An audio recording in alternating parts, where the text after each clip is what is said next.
Hola a todos y bienvenidos a una sesión más que organizamos dentro de la cátedra AENOR UNE, una AENOR, y que hoy vamos a tratar un tema tremendamente interesante, como también hemos detectado por el número de inscritos, así que esperemos que la sesión resulte del máximo interés, teniendo en cuenta que vamos a hablar de CAES y de eficiencia energética en organizaciones, con lo cual son temas tremendamente interesantes y bueno, pues para ello... ahora os presentaré a los ponentes, pero previamente os recordamos que la cátedra se enmarca dentro de lo que es Unir a ITED y que buscamos fundamentalmente seguir fomentando el conocimiento en todo lo relativo a estándares y aplicabilidad, investigar cómo no nuevos estándares y nuevas realidades sociales, económicas y ambientales, dentro de la cual englobamos la sesión de hoy. Y en ese sentido también, pues cómo no, ¿no? Seguimos, ya que nos encontramos en un ámbito universitario, potenciando toda la producción de normas en el ámbito educativo y, bueno, pues trasladar todo este conocimiento también en el ámbito no solo de la universidad, sino también en las empresas, organizaciones y sociedad. Y bueno, pues dentro de las diferentes acciones que planteamos, esta la enmarcamos como una actividad de divulgación y en ese sentido, pues quería presentar un poco a los ponentes de hoy, ¿no? Eh, Como decía, vamos a contar con José Javier Alonso y con Juan Manuel. Intervendrá primero José Javier y como decía, ¿no? O sea, la idea fundamental es hablar sobre el certificado de ahorro energético, que en definitiva es un mecanismo de reciente implantación que permite a las organizaciones potenciar acciones de eficacia energética y para ello, bueno, pues creemos que los dos perfiles invitados de hoy son dos auténticos expertos, con lo cual espero que os resulte interesante.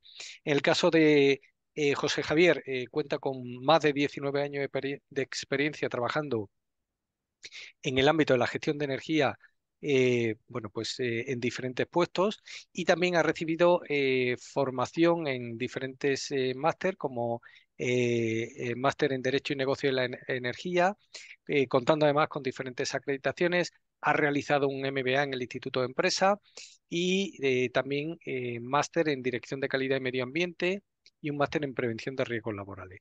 Además, contamos con él como profesor en UNIR, dentro de la Escuela de Ingeniería y concretamente dentro del máster de Gestión Ambiental, que por cierto contaremos también con la directora del máster ahora al finalizar la exposición tanto de José Javier y de Juan Manuel.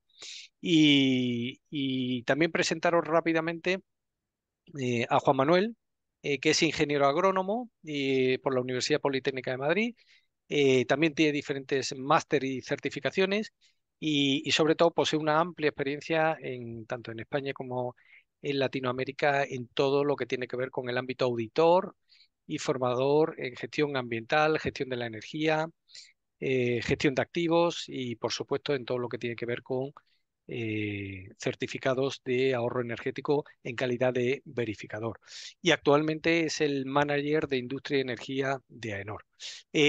Como decía, y a modo resumen para ceder rápidamente la palabra a nuestros ponentes, comenzará José Javier, posteriormente Juan Manuel. Mientras se desarrolla la sesión, no dudéis en plantear cualquier pregunta a través del chat, luego la responderemos al final y una vez que finalice la exposición, ambos ponentes, como decía, también se unirá Dolores Cima como directora del máster de gestión ambiental, por si bueno, pues surge alguna duda, alguna cuestión, ya que son temas que también tratamos dentro del máster. Así que nada, por mi parte nada más y cedo la palabra a José Javier. Gracias y espero que os resulte interesante. Muy bien, Javier. Pues nada, muchas gracias. Gracias por la presentación. Buenas tardes a todos. Y bueno, pues como bien decía Javier, el tema de los certificados de ahorro energético resulta de vital importancia en las organizaciones, pues a partir del 26 de enero del año 2023, en el cual este mecanismo se empezó a implantar. Como bien decía Javier, yo aparte de ser profesor en la UNIR, soy también, bueno, profesional, trabajo en la empresa privada, en el ámbito de la energía, con lo cual bueno, pues podéis daros cuenta y entender realmente la importancia que este mecanismo tiene para la ejecución de proyectos dentro de las organizaciones. Y esto es un tema pues que lo sufro a diario y lo vivo a diario y siento la necesidad a diario, ¿no? En las organizaciones, a día de hoy, tenemos tres necesidades desde el punto de vista del suministro energético. Y es lo que yo además a los alumnos siempre les cuento, ¿no? Hablamos del trilema energético. ¿Y qué es el trilema energético? Bueno, pues el suministro de energía tiene que contar con dotes de seguridad. Es decir, las actividades productivas no pueden quedar desabastecidas de suministro de energía eléctrica porque los sistemas de producción se pararían y eso obviamente ahondaría en problemas serios desde el punto de vista de productividad, de generación de costes, etcétera. Por tanto, las organizaciones tienen que tener una cobertura en ese sentido de suministro. Pero aparte del suministro, y dado además los tiempos que tenemos, en los cuales tenemos que ser respetuosos con el entorno, tenemos que generar una huella de carbono cada vez menor precisamente por parte de las organizaciones, tiene que haber una sostenibilidad ambiental en cuanto al suministro de energía se refiere. Y a ambas cosas tiene que haber una sostenibilidad económica, es decir, las organizaciones tenemos que producir de una manera lo más rentable posible, minimizando costes para maximizar beneficios, porque además es al final la esencia de toda actividad económica. Por tanto, si conjugamos estas tres cosas, realmente, bueno, pues la eficiencia energética resulta de vital importancia precisamente en las organizaciones, cuestión que a día de hoy en muchos casos, y de una manera además incluso generalizada, puede pasar completamente desapercibida. Esta gráfica, que también a mí me gusta utilizarla para exponerlo a los alumnos, lo que viene a decir es, oye, no tenemos que única y exclusivamente fijarnos en la disminución del consumo de energía, que además eso está muy bien, porque además es de vital importancia, sino que en aquellas instalaciones en las cuales tenemos generación de energía, del tipo que sea, tenemos que intentar, por un lado, maximizar la formación de energía secundaria, minimizando en ese sentido las pérdidas en la transformación correspondiente de la energía primaria. Por tanto, nos estaríamos fijando en la parte de la izquierda. ¿Por qué digo esto? Porque la eficiencia energética la tenemos que ver siempre desde dos puntos de vista. Desde el punto de vista de la producción de energía y también desde el lado del consumo de energía. En este caso, el tema de los CAEs va obviamente enfocado fundamentalmente a la parte de la disminución del consumo de energía útil, pero en muchos casos también hay que tener presente precisamente las pérdidas en la transformación derivada precisamente de la primera transformación energética de esa energía primaria. Fijaros esta gráfica. Esta gráfica está extraída de la Agencia Internacional de la Energía para un periodo que va del 2013 al 2018 y lo que marca directamente es un parámetro de vital importancia que es la intensidad de carbono, que no deja de ser otra cosa que el cociente entre las toneladas de las emisiones de dióxido de carbono por el Producto Interior Bruto en millones de dólares americanos. Si nosotros a nivel global analizamos cómo ha ido reduciéndose precisamente del año 2013 al año 2018 este valor, nos damos cuenta que ha habido un descenso del 15,1%. Pero si ahondamos un poquito más en cuál es el origen de ese descenso, la Agencia Internacional de la Energía nos dice que el 12,6% está representado fundamentalmente a la eficiencia energética, mientras que tan solo un 2,5% viene a representar la reducción de emisiones precisamente por la electricidad de origen renovable. Esto ya pone de manifiesto realmente la importancia de la eficiencia energética a nivel macro, pero si lo llevamos a la parte micro, pasa exactamente lo mismo. Desde el punto de vista de la gestión de la energía, la eficiencia energética, como yo además les digo también a los alumnos, suele ser el patito feo de la energía. Y se le da más importancia porque es más vistoso a las instalaciones renovables y en cambio la eficiencia energética se la deja un poquito más de lado, ¿no? Si ampliamos el espectro, el abanico de análisis del año 1990 al año 2003, fijaros justamente la intensidad de la energía, que es un parámetro además que mide la eficiencia energética, pero fijaros también la intensidad de carbón, cómo verdaderamente van reduciéndose de una manera importante. Y esto verdaderamente lo que pone de manifiesto es las mejoras desde el punto de vista de eficiencia energética que se lleva a cabo a nivel macro, independientemente de que el valor global de las emisiones de dióxido de carbono se está incrementando de una forma importante. De ahí, precisamente, la necesidad a partir de la cual la Agencia Internacional de la Energía, y a raíz precisamente de la aprobación en el año 2015 del Acuerdo de París, lo que vino a decir es, oye, aquí tenemos que tomar cartas en el asunto de una manera global. Vamos a plantear un escenario de emisiones netas 0 para el año 2050, es decir, con más de 3 décadas de margen. Pero para llegar a un escenario de emisiones netas 0 en el año 2050, ¿qué es lo que tenemos que hacer? Pues tenemos que rebajar en 36,9 gigatoneladas de dióxido de carbono anualmente para poder llegar a ese escenario. Y ese escenario, al final, ¿qué es lo que nos establece? Nos establece bueno, mantener un incremento de la temperatura media en 1,5 grados centígrados, que es medio grado menos de lo fijado inicialmente en el Acuerdo de París, pero que vamos a pasos agigantados para llegar a ese valor mucho antes de lo que inicialmente estaba previsto. Por tanto, esto no es una cuestión que tengamos que dejar de lado, sino que tenemos que ponernos manos a la obra de una forma inmediata. Y para conseguir esta reducción de estas emisiones de gases de efecto invernadero, ¿qué es lo que tenemos que hacer? ¿Cómo lo conseguimos? Pues fijaros, la Agencia Internacional de la Energía establece que el 25%, el 25% está asociado a proyectos de energías renovables, el otro 25% a proyectos de eficiencia energética, un 20% a proyectos de electrificación, otro 20% a proyectos de captura y almacenamiento de dióxido de carbono y un 10% a hidrógeno. Por tanto, la eficiencia energética, a bote pronto, podría parecer como que realmente tiene el mismo nivel de importancia que las energías renovables, pero más lejos de la pura realidad. Y lo voy a justificar posteriormente. Ese descenso, desde el punto de vista de los sectores, ¿cómo se materializaría? Pues se materializaría en cuanto a que a nivel de industria tendríamos que rebajar 11 gigatoneladas de dióxido de carbono, a nivel de generación de energía eléctrica y térmica en 13 toneladas, el transporte 8,4 gigatoneladas, el sector residencial 2,3 gigatoneladas, perdón, y otros sectores 2,2. Fijaros el escenario al cual llegaríamos en el caso de que no hiciéramos absolutamente nada. Estaríamos hablando de valores de 46,5 gigatoneladas de dióxido de carbono. Si nosotros ahora estos valores los repartimos por los principales sectores, el sector de la industria, el transporte y los edificios, nosotros aquí ya podemos concretar precisamente cuál es el valor porcentual de las emisiones que en cada uno de los sectores se tendría que materializar. Fijaros la importancia que tiene precisamente la eficiencia energética. Estamos hablando en el caso de la industria de un 25%, incluso más que la utilización de recursos energéticos renovables. Por tanto, aquí ya se pone de manifiesto realmente la importancia que tiene la eficiencia energética. Estamos aterrizando de una forma clara y contundente que la eficiencia energética no tiene que ser el patito feo, ni mucho menos del sector de la energía, más bien tiene un peso específico claramente destacado. En el sector del transporte estamos hablando de un 27%, un 41% en este caso es la electrificación. Obviamente tenemos que intentar, en la medida de lo posible, ir a modelos más eléctricos, en donde verdaderamente el motor de combustión deje paso a un vehículo eléctrico.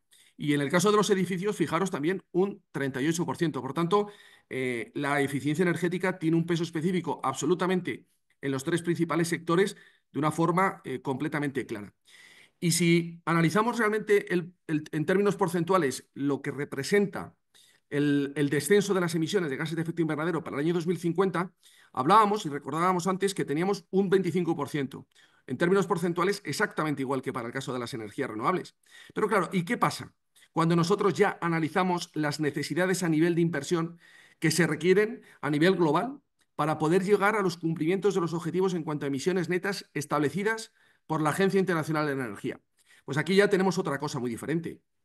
Y es que si fijamos el escenario para el periodo 21-30, 2021-2030, de mantenimiento de grado y medio centígrado, nos damos cuenta, fijaros aquí el color azul claro, lo que representa la eficiencia energética frente al global. Estamos hablando de unos valores completamente destacados frente a cualquier otra actuación, en este caso lo relativo precisamente a las energías renovables, que tienen un peso específico en ese sentido bastante más bajo. Si nosotros analizamos también la perspectiva en el horizonte ya no 2021-2030, sino 2021-2050, pues para llevar a cabo la rebaja de los 36,9 gigatoneladas de dióxido de carbono, fijaros las necesidades anuales en materia de inversión que se requiere para poder llegar al objetivo establecido por dicha agencia.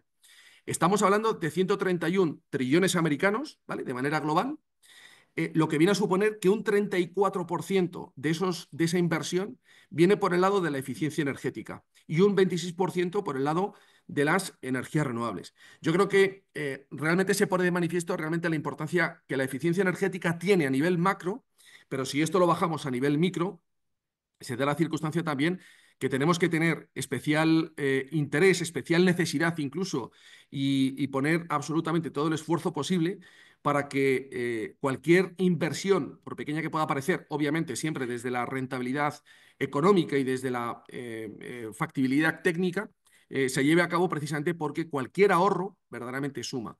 Esto visto desde la realidad empresarial, os puedo asegurar y os aseguro que es un mecanismo tractor, como ahora bien posteriormente contará Juan Manuel, es un mecanismo tractor que va a ser muy incentivador para los años venideros, precisamente para que las organizaciones empresariales este tipo de actuaciones las llevemos a cabo. Es una manera de monetizar estos ahorros y de que estos ahorros incluso los podamos utilizar a nivel ya en el seno de las empresas como acicate para poder incluso en aquellas inversiones que a lo mejor puedan estar puestas en tela de juicio, porque a lo mejor incluso tienen unos niveles de rentabilidad algo más reducidos de los que inicialmente se puedan esperar, pues sirvan precisamente para acelerar la ejecución de las mismas y para conseguir además un nivel de ahorro en ese sentido mayor.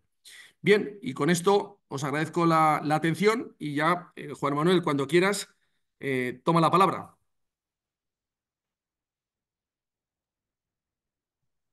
Hola, buenas tardes. Lo primero, dar las gracias a UNIR ITEC por la amable invitación a ENOR.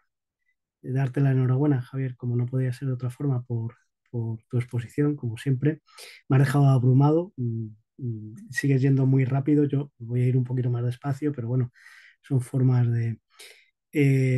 Me gustaría, lo primero, dado el foro en el que estamos haciendo la jornada, si queréis, si me permitís, si me permiten, hacer palanca en una cuestión que ha dicho Javier, que yo creo que es muy, los dos Javieres, es muy importante. Esto es una oportunidad, es una oportunidad a nivel, si queremos, a nivel de Europa, para cumplir unos compromisos en los que estamos, pero también un rango de competitividad de cara a otras regiones del mundo nivel España por lo mismo, pero además para también poner en valor muchas actuaciones y muchos esfuerzos que se han estado realizando a nivel de todos los actores participantes en el sistema CAE que ahora comentaremos, que son muchos, para que esos esfuerzos y ese valor añadido que dan en sus trabajos se puedan poner en valor.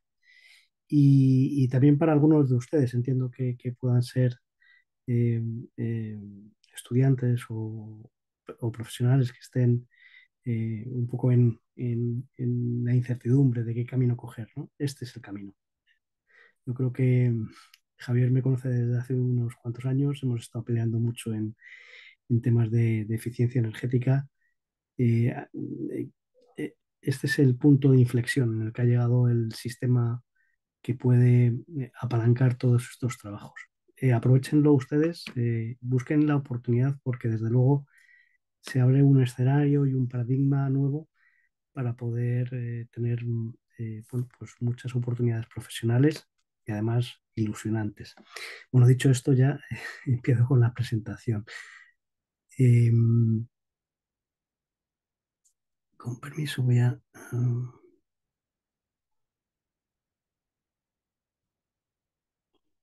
intentar compartir.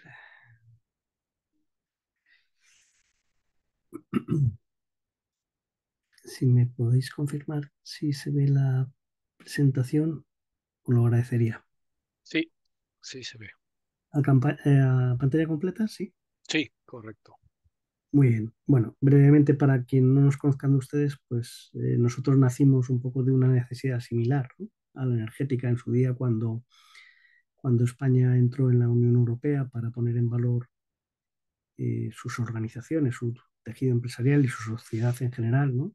Para generar esa confianza a nivel europeo y mundial de poder eh, exportar nuestros productos y servicios y bueno, pues por ahí está nuestro espíritu, ¿no? El generar confianza entre organizaciones y personas, intentando bueno, pues unificar las necesidades de unos con los objetivos de otros, ¿no?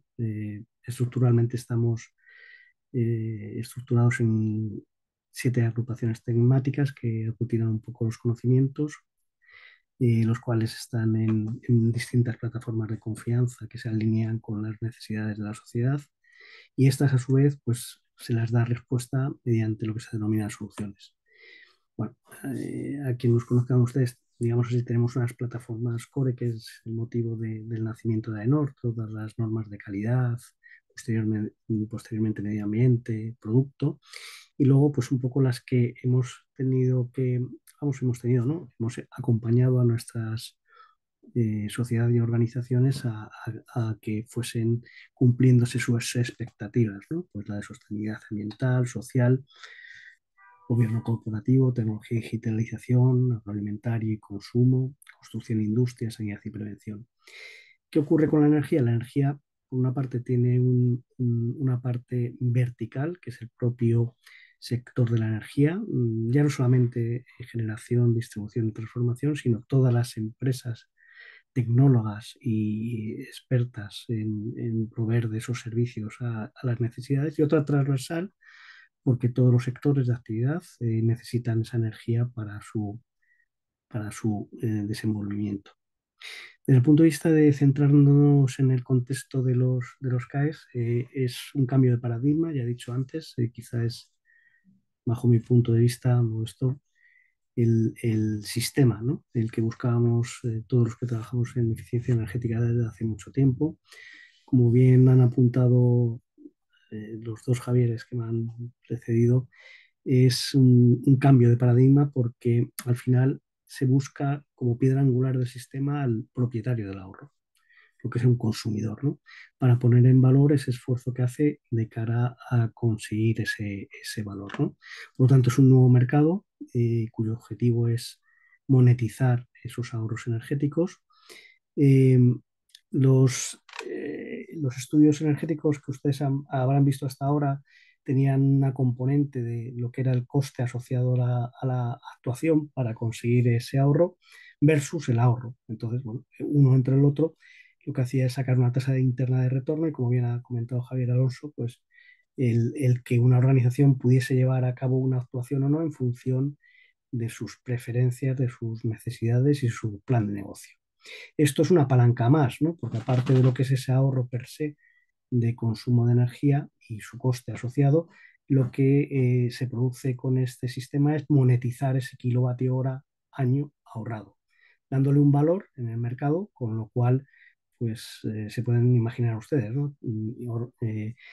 Determinadas actuaciones que podrían tener tasas de retorno de unos 6 años se pueden volver a 2, o incluso no tener ningún tipo de inversión asociada versus los beneficios del ahorro y el CAE, ¿no?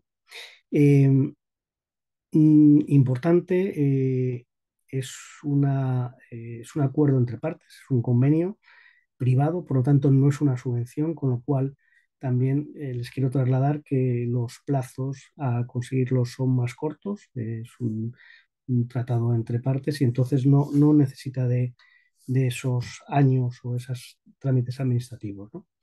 Eh, Esto ya lo veremos ahora un poquito más adelante. eh, Viene del Fondo Nacional de Eficiencia Energética, que saben ustedes que es la obligación que tienen los sujetos obligados, comercializadoras y operadores de energía, de petróleo, energía eléctrica y gases al por mayor, de contribuir en la parte directiva de eficiencia energética al ahorro en cada uno de nosotros, de todos los consumidores. Bueno, pues se les da dos opciones: o poner ese dinero en el fondo de cara a implementar proyectos de ahorro y eficiencia energética por parte de la administración vía subvenciones, o poder generar esos CAEs que se compran a ese ahorrador de forma que puedan cubrir esas obligaciones, ¿no? Eh, la verificación, o sea, nuestro papel, que es el de verificadores, evaluación de la conformidad, es obligatoria. Es decir, es una figura intermedia que ahora verán ustedes, obligatoria para dar fe de esa actuación. No me gustaría dejar de vista dos cuestiones. Una, que no es un sistema versus sistemas de otro tipo que pueden aparecer y desaparecer en función de necesidades. Es un sistema que ha venido para quedarse, al menos hasta el 2030, pero probablemente hasta el 2050, y que va muy alineado con esas dos directivas que tienen ustedes en la presentación, que es la Directiva de Eficiencia Energética y la Directiva de Gases de Efecto Invernadero, que ambas apalancan una cuestión que ha comentado antes Javier y creo que es vital. Eh, la, la piedra angular de Europa desde el punto de vista de toda la amalgama de directivas asociadas a descarbonización es la eficiencia energética. El por qué, además de los datos que ha presentado Javier, es un tema de equivalencia financiera. Cada kilovatio hora que se ahorra en eficiencia es mucho más barato que el que se genera por cualquier fuente de energía renovable u otras formas, ¿no? Es decir, primero seamos eficientes y posteriormente esas necesidades de energía cubrámoslo de la forma más ambientalmente amigable, ¿no?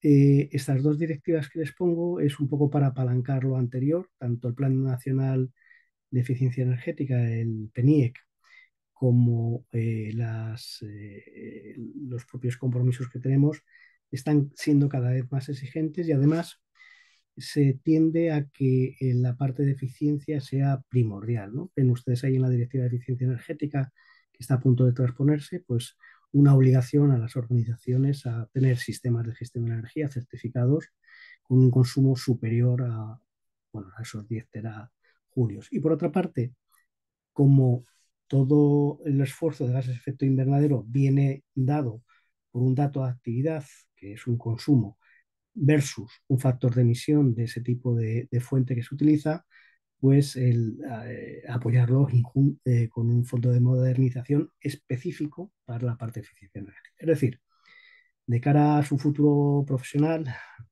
o si ya están en él, animarles a que sigan. Es una palanca a largo plazo y que va a tener muchos recursos para llevarse a cabo bueno, con muchos beneficios a la sociedad. Entrando en el marco regulatorio de los CAEs, no les voy a cansar con él. Hay un Real Decreto que lo estructura, hay un esquema de acreditación y luego este Real Decreto se estructura en distintas órdenes que desarrollan el sistema, ¿no? Hay órdenes, resoluciones y luego hay una ley de aprobación de medidas urgentes en las que se enmarca toda esta necesidad. Sin entrar en mucho detalle, digamos así, hay dos escenarios, uno en el que se desarrollan las obligaciones que tienen estos sujetos obligados que comercializan energía de aportar al Fondo Nacional de Eficiencia Energética, que estas se permiten llevar a cabo mediante eh, su, su, conversión en CAEs, ¿no? Los CAEs tienen una orden que desarrolla toda la estructura y otra específica de soluciones estandarizadas que ahora les pasaré a explicar. Desde el punto de vista de una cuestión que entiendo que para ustedes puede ser interesante, se espera que la inversión sea superior a 41.000 millones con todo lo que ello conlleva. El volumen de gigavatios que se esperaban para este año que se convirtiesen en CAES era de unos 2.800 gigavatios hora. Bueno, más o menos les avanzo que no se va a llegar, se quedarán unos 1.500, una cuestión así, es decir, tenemos mucho potencial de mejora. Actualmente los CAE registrados no son esa cifra que tienen ustedes ahí, sino serán unos 1.100. Y bueno, pues que el mercado ha empezado a andar, está en esa rampa de aprendizaje y que a partir del 2025-2026 se asentará y será bueno, pues un futuro de inversión para todos, ¿no? Como les comentaba, esto es un mercado con un producto que es el certificado de ahorros energéticos, con distintas figuras participantes, la oferta voluntaria, que es el propietario de inversión que genera el ahorro, que puede, en función de unos acuerdos, unos convenios, a la demanda de esa necesidad, establecer acuerdos con un sujeto obligado delegado que le compra ese activo, ¿no? Ese activo. Puede estar entre medias una figura, no es imprescindible, pero suele estar, que es un intermediario, es asistencia técnica, es instalador, mantenedor o agregador de ahorros. Y sí o sí, pues bueno, tiene que haber esa figura de un verificador que dé fe de ese certificado de ahorro energético. ¿Cuál es el objetivo de un verificador? El objetivo, evidentemente, es ante la administración y ante el propietario, el sujeto obligado delegado, verificar el ahorro anual, verificar que toda la información y documentación asociada al proceso es correcta, se ajusta y de entregables un informe y un dictamen. Tenemos tres tipos de entregables, lo que son verificaciones finales, tanto para las actuaciones estandarizadas, que son las denominadas más vulgarmente fichas, y los proyectos singulares, y otra muy específica para las actuaciones singulares, que es la valoración previa, la cual, bueno, pues puede abocar a una organización a tomar la decisión de ejecutar o no una actuación cuando de la magnitud que se trata, pues requiera de esa fuente de financiación como puede ser los CAES. Eh, Desde el punto de vista de trabajos, pues como les he indicado, digamos así, hay dos grandes escenarios, las actuaciones estandarizadas, que como su propio nombre indican, y como les he comentado antes, en el marco regulatorio de una orden, están establecidas mediante BOE qué tipo de actuaciones son, qué tipo de requisitos se les pide y cuál es el cálculo o metodología para el cálculo del ahorro, en la cual, pues bueno, lo que hace el verificador en sí es comprobar que tanto la parte administrativa de solicitud de documentación asociada es correcta, como que la parte de cálculo, que ya digo está bastante estructurada y con una metodología clara de los datos que se ponen para configurar ese cálculo de ahorro, son correctas, ¿no? Eh, a diferencia de esta, están las singulares, que como su propio nombre indica, son específicas de una actuación ad hoc y por lo tanto, a más de lo que hemos dicho antes de verificar esas partes, tanto administrativas de cumplimiento legal de determinadas actuaciones, tanto de inspecciones como de certificados, etcétera, como del propio ejecución del acto. A más de esto, la singular es lo que nos pide a los verificadores que nos pronunciemos sobre la metodología que es correcta para el cálculo del ahorro. Me imagino que muchos de ustedes ya habrán oído eh, que el cálculo no se puede medir, se tiene que extrapolar, ¿no? Se tiene que lanzar, digamos así, eh, se tiene que calcular, ¿no? Y para eso, pues, tiene que haber un periodo de referencia que marque muy bien y muy claro cuál es el punto de partida, la línea base, y posteriormente tiene que haber un periodo demostrativo en el cual se sustancie esa diferencia entre la situación de partida y la posterior. Entonces, la diferencia sustancial es que es un proyecto en el cual tenemos que validar por una parte la metodología de cálculo y por otra parte verificar que la actuación se ha llevado a cabo y que la metodología de cálculo y los datos aportados son correctos. Eh, por no cansarles mucho más, las actuaciones estandarizadas se pueden agregar porque pueden suponer ustedes que puede haber actuaciones estandarizadas que sean de pequeña enjundia, ¿no? Que tengan poca cantidad de ahorros y por lo tanto no lleguen al límite inferior que se necesita, que son los 30 megavatios, para presentar un CAE, que por lo tanto tengan que agregarse, ¿no? Estas actuaciones se pueden presentar de forma agrupada para que sea más fácil el acudir a ese CAE. Desde el punto de vista de dato o lo que se denomina criterio de materialidad en las singulares, pues nos pide un grado de importancia, un grado de incertidumbre del dato en función de los rangos de ahorro que ven ustedes ahí, pues hasta 10 megavatios un 5%, entre 10 y 50 un 3%, y fundamentalmente pues la mayoría de los singulares que son superiores a 50 megavatios hora año, pues un grado de importancia un 2%. Lo que pueden suponer ustedes que es un proceso, bueno, con trabajo por detrás, ¿no? Para poder conseguir el demostrar ese dato y por lo tanto que necesita, vuelvo a insistir en mucho, de expertos y de profesionales que puedan dar este servicio a los demandantes. Bueno, el proceso de verificación, ya les he comentado, consiste en la parte estandarizada fundamentalmente en validar una parte, digamos así, administrativa, de cumplimiento, y otra de cálculo de ahorro y los datos asociados para ese cálculo. Y las singulares, a más de lo anterior, pues esa metodología de cálculo. Bueno, decirles que por suerte hemos tenido la posibilidad de actuar tanto en actuaciones singulares complejas, en proyectos de edificios emblemáticos, en actuaciones industriales singulares también importantes, y por supuesto, pues bueno, tanto en sector industrial como en residencial, en las estandarizadas, que el fin último que persigue la administración, por eso el nombre de estandarizadas, es que se industrialicen, ¿no? Que lleguen a actuaciones que permeen a toda la sociedad. Les puedo decir que pues, en fichas sabrán ustedes que hay electrodomésticos, hay neumáticos, es decir, quiere que todo esto sea bastante transparente. Esto también es cierto que promueve que nuestro Estado pueda levantar ahorros y justificar toneladas equivalentes de petróleo a Europa, que de otra forma serían muy difíciles de poner en, en valor.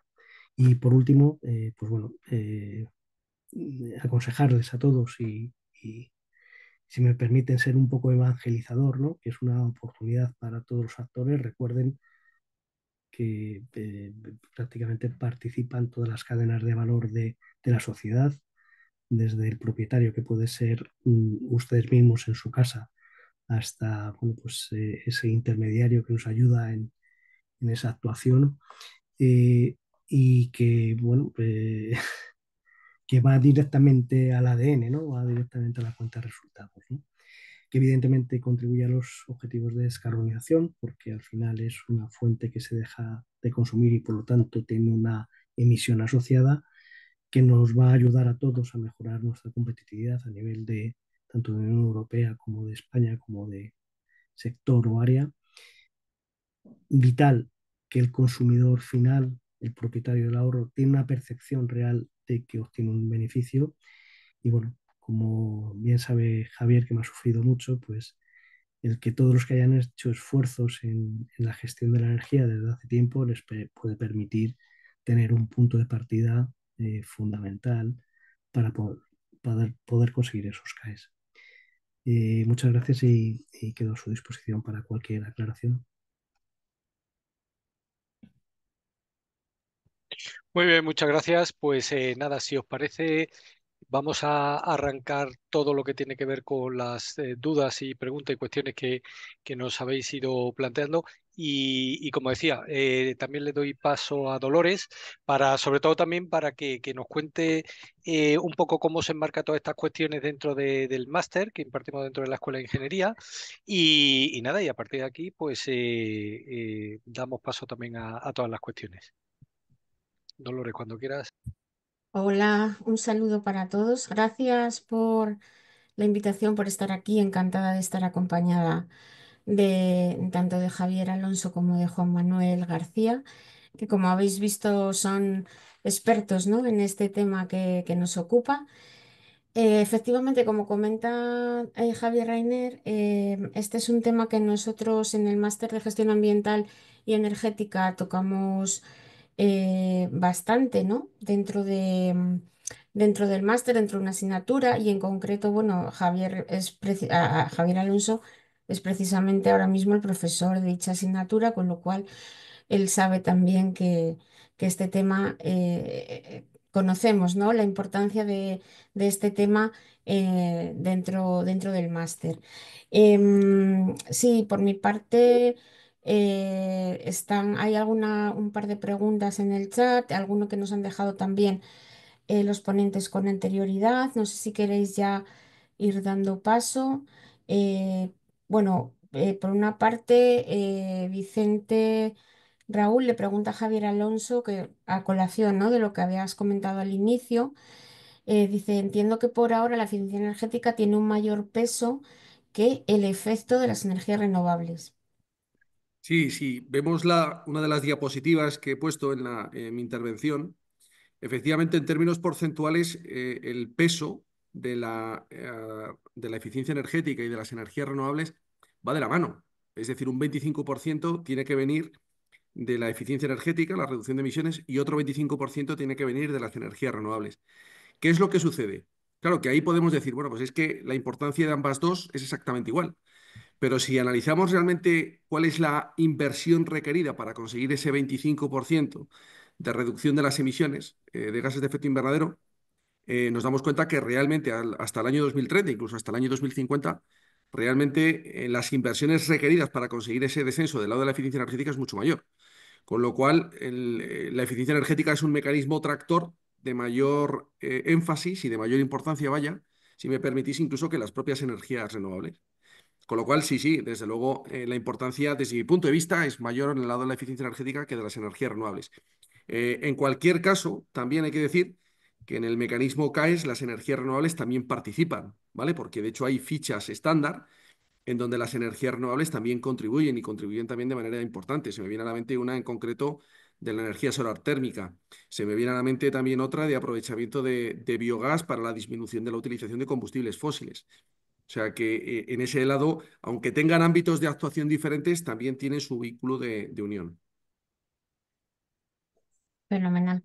Andrea Delgado también nos dice, nos pregunta, buenas, tengo una duda. ¿La presentación de los CAES a la administración pública es a nivel de comunidad autónoma o a nivel del Estado? Mm, Si quieres, Javier, Sí, sí, por to- supuesto, Juan Manuel, adelante. a ver, es mixto, es decir, se presenta a nivel de comunidad autónoma porque ya saben ustedes que las actuaciones de energía están transmitidas a cada una de las comunidades autónomas, pero es el coordinador nacional, que es el MITER, el que gestiona todos los CAES. Es decir, por una parte, una cuestión, me alegro de la pregunta porque una cuestión que no he comentado y que no es baladí. Como ha comentado Javier, los certificados de ahorro energético se pueden llevar a esa actuación y ser elegibles desde el 25 de enero del 2023. Y el periodo en el cual se pueden cancelar esos certificados de ahorro energético es de 3 años. Es decir, las actuaciones que se hayan hecho en el 2023 se podían haber justificado como CAES y inscrito en el 2023, en el pasado año 2024 y por último en el 2025. Eso es importante de cara a cómo afrontar los proyectos de eficiencia energética. Los que ya están ejecutados de 2023-24, lo que hay que analizar es si se pueden llevar a conseguir el CAE y desde luego no desaprovecharlo, y los que se hagan a partir de ahora, a futuro, pensar en que van a poder ser susceptibles de generar un CAI, por lo tanto, parar, pensar y tomarse su tiempo para hacer mediciones, tanto de energía como de variables que afecten al proceso, para poder justificar correctamente ese CAE. Entonces, para no obviar la pregunta, el CAE se presenta en la administración correspondiente, el organismo competente de la comunidad autónoma, el cual, pues, a través del ministerio eh, informa positivamente o no sobre el mismo, con todo el proceso y el estado. Y una vez que está ok, todo el expediente es inscrito por el coordinador nacional. Es decir, digamos así, participan los dos, ¿no?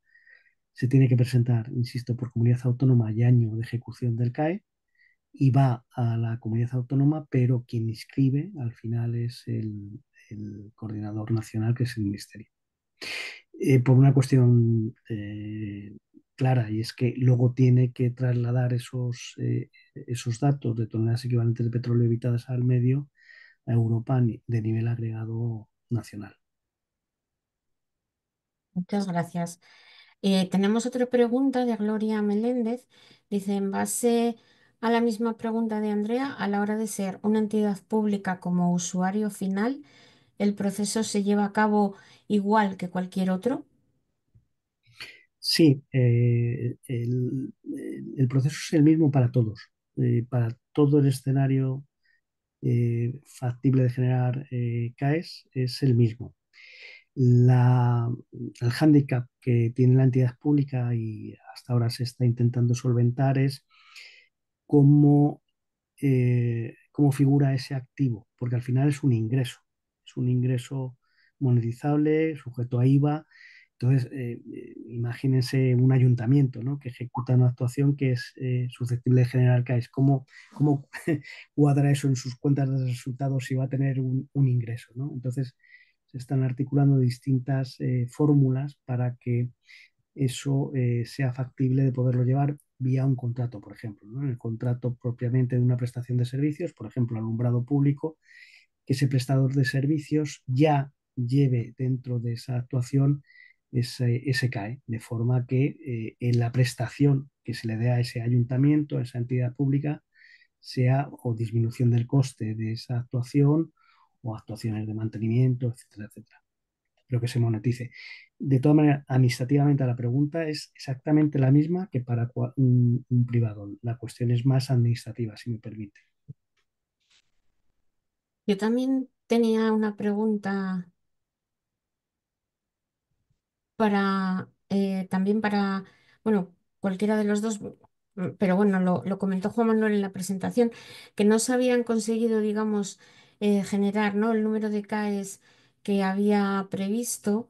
Y mi pregunta es, ¿a qué puede ser esto debido? Es decir, este sistema ya es conocido, ¿no?, a nivel general por todas las organizaciones, o todavía hay que hacer una labor pues también didáctica, ¿no?, digamos así, para que lo conozcan y para que se puedan aprovechar del sistema. Eh, si me permite, Dolores, y Javier, corrígeme, si quieres intervenir. Cada vez que hacemos una jornada o alguna actuación de este tipo, desde el punto de vista de lo que yo denomino evangelización, la pregunta final es ¿dónde está la trampa?, ¿no? Porque parece que es un sistema en el cual todos los actores tienen algo que ganar, ¿no? Incluido, insisto, el propio Estado al poder levantar ahorros que de otra forma no podría justificar en Europa. Eh, Hay, como todo lo que empieza, pues tiene inquietudes por las partes, ¿no? Y más cuando hay un componente económico que está sujeto a un mercado que sube, que baja, que fluctúa. La realidad a día de hoy, Dolores, es que, como hemos comentado, la ley de la oferta y la demanda se decanta más por la parte de la demanda, con lo cual el precio es totalmente atractivo. Que llegará en su día a poderse equilibrar o incluso ser mayor la oferta que la demanda y por lo tanto bajar el precio. Bueno, llegará. Yo sí me gustaría decir un dato que tampoco hemos apuntado en la presentación, pero que es importante. Nuestro modelo es un fiel reflejo al francés. Para que nos hagamos una idea, el modelo francés, el primer año, la cantidad de CAEs que se generó en ese primer año de implantación, que fue en el 2008, en el 2023 se generaba en 44 horas. Un poco para ver la magnitud de lo que hay detrás de esto. Para todos los que estamos aquí, me refiero tanto como por sociedad como desde el ámbito profesional, ¿no? Eh, la idea de la planificación del Estado es ir subiendo cada vez más las necesidades de los sujetos olvidados a contribuir al Fondo Nacional de Eficiencia Energética y por lo tanto cada vez va a haber más volumen de posibilidad de CAEs. Es cierto que tenemos 3 años para corroborarlos desde el 2023, pero claro, según vayamos avanzando, los CAEs van a ir siendo cada vez más anuales, ¿no? Eh,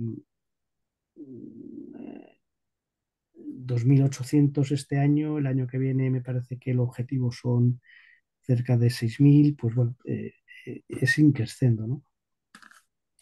Yo creo que bueno, vuelvo a insistir y perdón por ser pesado, es una gran oportunidad. Yo sí que, si me permites, Dolores, ahondando en lo que dice Juan Manuel y como sufridor en ese sentido del lado de intentar conseguir ahorros, ha utilizado una palabra Juan Manuel que a mí me gusta mucho, que es la palabra de ser evangelizador. Yo creo que en el sector empresarial español el concepto CAES está más interiorizado que en el caso de las pequeñas y medianas empresas, que no hay que olvidar que es nuestro principal tejido empresarial. Las grandes empresas tienen departamentos que, bueno, pues que además incluso están dotados de personas en un buen número. Las pymes esa realidad no la tienen y en cambio también son generadoras de ahorros. Entonces, yo creo que sesiones como la de hoy, yo creo que es importante para que al final el concepto CAE se vaya adentrando en el panorama empresarial y que los que estamos aquí seamos luego evangelizadores también de dicho concepto y se pueda profundizar sobre esta cuestión directamente en las organizaciones allá donde estemos. Yo también ahí también quería apuntar una cuestión y es que, aun yo trabajando también en una empresa grande, nosotros tampoco es que estemos empezando a trabajar en los CAES desde el 26 de enero del año 2023. Nosotros empezamos a trabajar en los CAES a partir de marzo del año pasado, del año 2024. Y a día de hoy, 29 de enero, tengo que decir que todavía no hemos presentado ningún proyecto CAE por diferentes motivos, ¿vale? En primer lugar, porque nos falta también a nosotros identificar todos los ahorros debido precisamente a la dispersión de los centros generadores de ahorros para intentar luego negociar bien con los sujetos obligados o con los sujetos delegados en ese caso. Tenemos en muchos casos también en cuanto a las actuaciones singulares, identificar bien todos los proyectos, todos los requerimientos, todas las evidencias que luego son necesarias precisamente para justificar esos ahorros. Y eso obviamente no es un trabajo precisamente pequeño ni corto en el tiempo, sino que es un proceso que lleva sus meses y al principio nos costará más y probablemente cuando identifiquemos los ahorros para el año 2025, 2026, pues esa rapidez en cuanto a la consecución de los ahorros pues va a ser más que ahora, ¿no? La inmediatez de conseguir los ahorros. Desde luego, lo que está claro es que los inicios son siempre lentos a veces, tediosos. También incluso el Ministerio está aprendiendo absolutamente por parte de todos los agentes que intervienen en el mecanismo CAE, de los sujetos obligados, de los sujetos delegados, de los generadores de ahorros.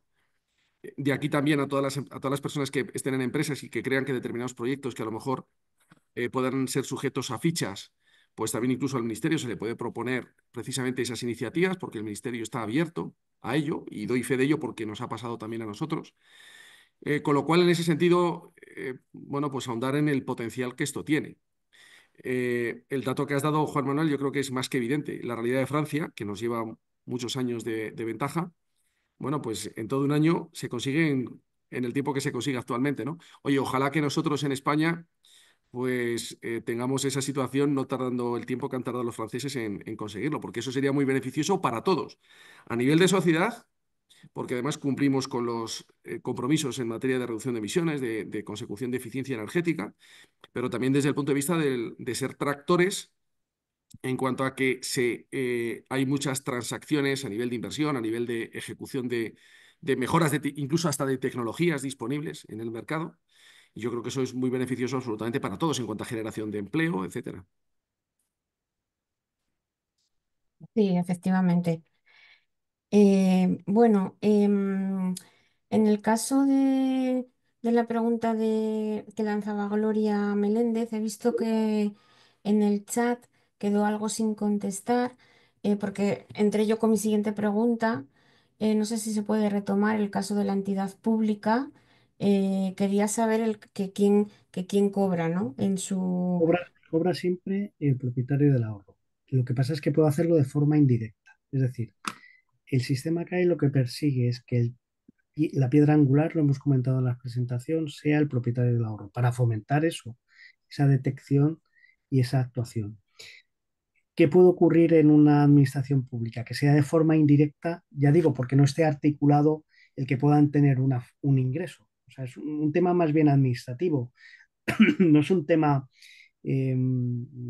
formal. Es administrativo porque esa figura que lleva las cuentas dice, yo no puedo decir que un ayuntamiento tiene un ayuntamiento o cualquier administración pública tiene una entrada de dinero que no sea fuente de lo que está articulado, ¿no? Pero de forma indirecta sí lo lleva, porque al final se le está haciendo una actuación que está siendo reportada en ese contrato de servicios. En vez de pagar 5, pues paga por el contrato de servicio 3. Los otros 2 provienen de los CAES, es decir, que sí lo reciben, ¿no? Yo quiero dejar esto bien claro. Al final, nuestra obligación en la parte de verificación es comprobar que entre el propietario del ahorro, que es el que eh, es propietario del ahorro bien porque es propietario de la instalación o bien porque hace la inversión, que puede ser otra forma, es decir, que el ayuntamiento, la administración pública tenga un proveedor de servicios que haga la inversión en su nombre, ¿vale? Entonces, digamos así, el activo se queda en el ayuntamiento, en la universidad, en lo que corresponda, o el propietario del ahorro reciba una contraprestación de forma económica. Esa puede ser monetaria, en euros, o puede ser por la prestación de un servicio. Y esa la paga, porque hay otra pregunta, he visto ahí, la paga ese sujeto obligado. Y es una actuación de mercado. Tiene su IVA y no viene vía impuesto, no, viene un acuerdo entre partes. Fenomenal.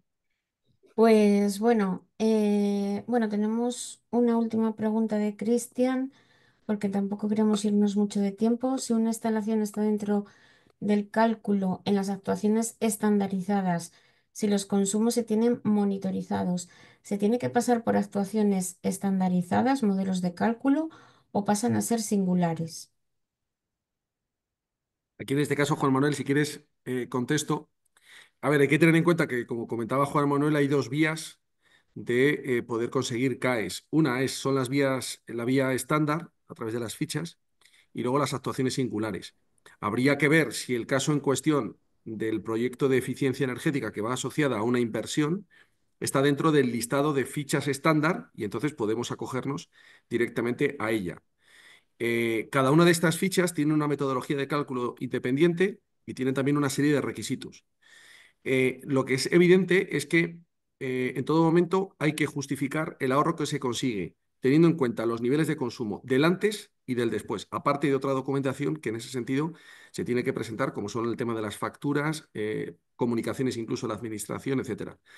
Por tanto, si nosotros hemos hecho una inversión en una determinada actuación y no puede ser incluida dentro de una ficha, tendríamos que ir por el lado de las singulares. Pero en este caso habría que analizar el proyecto en cuestión y ver si está dentro del listado de las fichas estándar o no. En cualquier caso, el no lo tenemos de antemano, sino que siempre está la vía del lado singular. Y si en algún caso, como yo estoy sufriendo, se da la circunstancia que algún proyecto que pueda parecer que es por la vía de los estándar, pero hay alguna cuestión del proyecto que se desliga de lo que se marca en la ficha estándar, podemos siempre ir por el lado singular sin ningún tipo de problema. ¿Vale? O sea que tenemos siempre la puerta abierta. No tenemos que descartar la monetización de los ahorros simplemente porque no encaje en la vía estándar. No, no, tenemos siempre la vía singular. Lo que es evidente es que tenemos que demostrar los ahorros. Sin evidencias no se consiguen monetizar los mismos. Si me permites un apunte, Javier, totalmente de acuerdo con lo que ha comentado Javier. Únicamente una cuestión. Fichas estándar para una misma instalación se pueden utilizar de forma independiente siempre y cuando no tengan efectos colaterales en el mismo sistema. Es decir, si hay dos fichas estándar que estamos utilizando contra un mismo sistema y se está actuando de forma integral contra el sistema, no se podrían utilizar de forma separada. Se tendría que ir a un singular, ¿vale? Porque, claro, podría no tenerse en cuenta esas circunstancias. Y otro apunte. Eh, las estandarizadas lo que pretenden un poco es industrializar el sistema CAE, es decir, que sea más simple y más fácil para todos los actores implicados, con lo cual también van por el lado conservador, si me permiten, ¿no? El cálculo de una ficha estándar siempre suele ir al lado más conservador del cálculo del ahorro. Un proyecto singular, pues suele tener incluido, es más complejo, evidentemente, pero suele tener incluido digamos así, una visión más holística y por lo tanto normalmente los ahorros que se suelen conseguir con un singular en distintas actuaciones pues pueden ser más elevados que los de una estandarizada. Fenomenal, pues muchísimas gracias a los dos. Por mi parte, yo creo que ya podemos finalizar la sesión. Yo, Javier, Dolores, te dejo, sí, no, algo más. simplemente un apunte, dado el interés que ha despertado y la verdad que agradecer ahí a los ponentes porque en un mano a mano con dos expertos, ¿no? Siempre queremos más y la verdad que ha habido un reparto de tiempo exquisito y agradecerte también a ti, Dolores, que la idea nació un poco de todo lo que se trabaja en el máster. Luego, cuando presumimos de profesorado, ahora entendéis por qué, ¿no? Y nada, Juan Manuel, gracias también por tu tiempo. Yo creo que hemos cerrado el círculo en toda su vertiente. Así que nada, y estamos trabajando en la idea de plantear casos de éxito alineado con esta primera charla. Así que nada, os iremos informando y probablemente la siguiente sesión que organicemos vaya en mostrar casos de éxito reales para que veáis que, bueno, pues que esto no queda en la teoría, no queda en el papel, no queda en la legislación, sino que hay preocupación e interés por el tema. Por mi parte, nada más, agradeceros también la masiva audiencia. Normalmente, bueno, pues por temas de horario y demás, muchas veces no podéis conectaros, así que gracias también a los asistentes y sobre todo también al equipo que nos da soporte, destacando a Sila y todo el equipo de AITED. Así que gracias. Gracias a todos. Muchas gracias. Gracias. Muchas gracias. Hasta luego. Adiós, adiós.